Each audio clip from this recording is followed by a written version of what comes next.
Amidst the noise of the city and the glittering digital world, a generation was born, one that's the most connected, the most informed about mental health, and yet, the most medicated in history. Gen Z, born between the late 1990s and mid-2010s. They've never known a world without the internet, without social media, without the pressure to always be on. But behind the filters, beneath the Instagram smiles, a silent crisis brews, one deeper than it appears. According to the CDC and various psychological research institutes, nearly 1 in 4 Gen Z teens in the U.S. are now on some form of psychiatric medication, ranging from antidepressants and anti-anxiety meds to stimulants for ADHD. That number is double what it was for previous generations. The question is, why? In the past, social pressure ended when you left school. Now, it never stops. Notifications ping at midnight.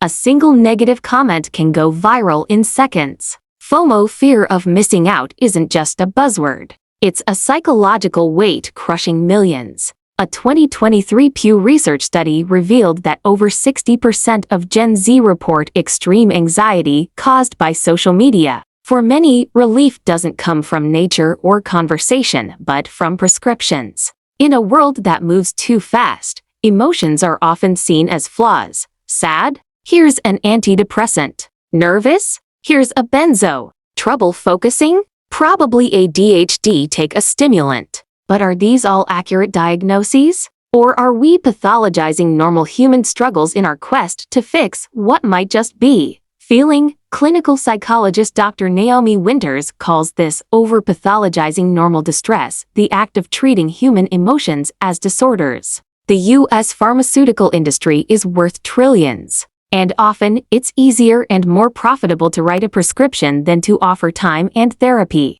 According to the American Psychological Association, talk therapy has become harder to access than it was 20 years ago. It's expensive. Wait times are long. But a prescription?